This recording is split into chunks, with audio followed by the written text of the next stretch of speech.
ছেলেটি অপমান খাচ্ছে, তাহলে বাক্যটির ইংরেজি ট্রান্সলেশন কি হবে? মূল বিষয় আমরা দেখলাম অপমান খাচ্ছে।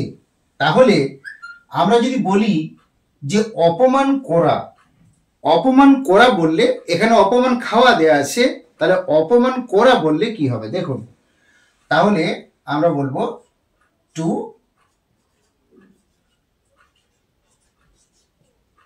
To insult.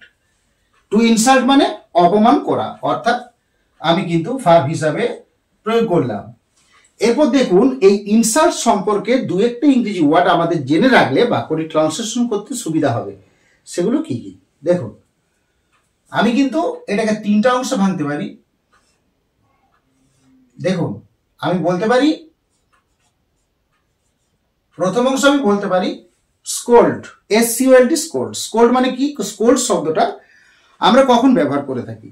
যখন আমাদের পিতা মাতা বা আমাদের কুটুমাত্মীয় বা শিক্ষক শিক্ষিকা ওনারা যখন আমাদেরকে বকাঝকা জাস্ট করেন, সেটাকে আমরা স্কোল্ড অর্থে ব্যবহার করতে পারি।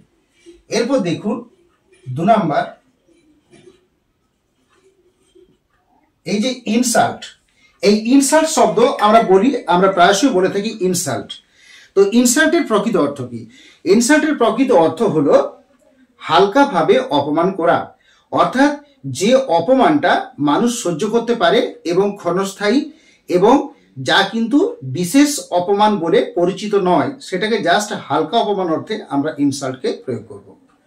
এরপর দেখুন আরেকটা শব্দ আমি বলি,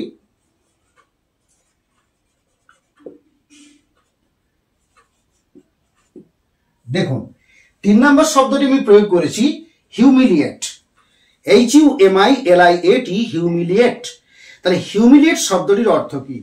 তাহলে ইনসাল্ট মানেও অপমান করা, হিউমিলিয়েট মানেও অপমান করা। তাহলে ইনসাল্টের সঙ্গে হিউমিলিয়েটের পার্থক্য কি? দেখুন, আমাদেরকে সবসময় জানতে হবে ইনসাল্ট শব্দের অর্থ হচ্ছে হালকা অপমান এবং হিউমিলিয়েট শব্দের অর্থ হলো চরম অপমান, যে অপমান মানুষ সহ্য করতে পারে না, যে অপমানের কারণে মানুষের জীবনে সর্বনাশ নেমে আসতে পারে, এমনকি কোনো কোনো মানুষ সুসাইড পর্যন্ত করে ফেলতে পারে, সেটাকে ইংরেজিতে হিউমিলিয়েট বলা হয়। আর ইনসাল্ট হলো হালকা অপমান। তাহলে দেখুন এটা হলো আমাদের টু ইনসাল্ট সম্পর্কে কিছু তথ্য। এরপর দেখুন অপমান খাচ্ছে, অপমান খাচ্ছে, তাহলে অপমান করা টু ইনসাল্ট হলো। তাহলে অপমান খাচ্ছে অর্থাৎ অপমানিত হচ্ছে, তাহলে অপমানিত হচ্ছে বললে আমি কিন্তু বলবো কি বলবো দেখুন,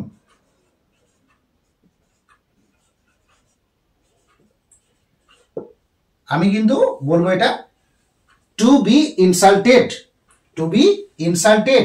যখন আমি টু ইনসাল্ট করলাম তখন ভার্ব হিসেবে প্রয়োগ করলাম, অর্থাৎ এখানে কিন্তু সাবজেক্ট বা কর্তা, অর্থাৎ কোন একটা সেন্টেন্স বা বাক্যের সাবজেক্ট বা কর্তা কিন্তু কাজটা করছে, সেই ক্ষেত্রে আমরা বলি টু ইনসাল্ট। কিন্তু যখন আমরা বলি টু বি ইনসাল্টেড, তো টু বি ইনসাল্টেড হওয়া মানেই হলো এখানে কিন্তু কাজটা কর্তা করছে না, এটা কিন্তু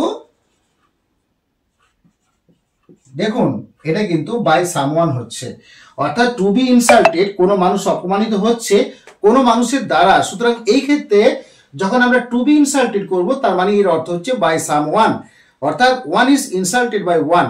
এইভাবে কিন্তু বাক্যের অর্থটা one is insulted by one, এইভাবে কিন্তু বাক্যের অর্থটা আসে।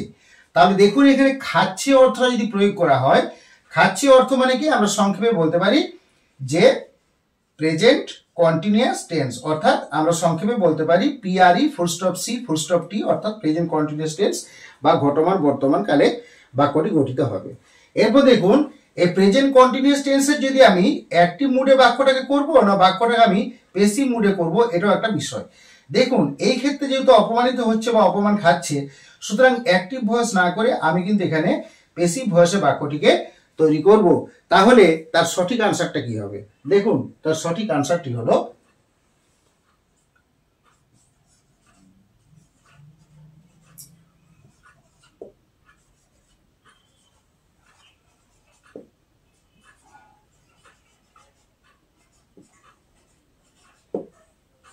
দেখুন সঠিক আনসার হলো the boy is being insulted. So finally, thanks to everybody for watching my video. Thank you.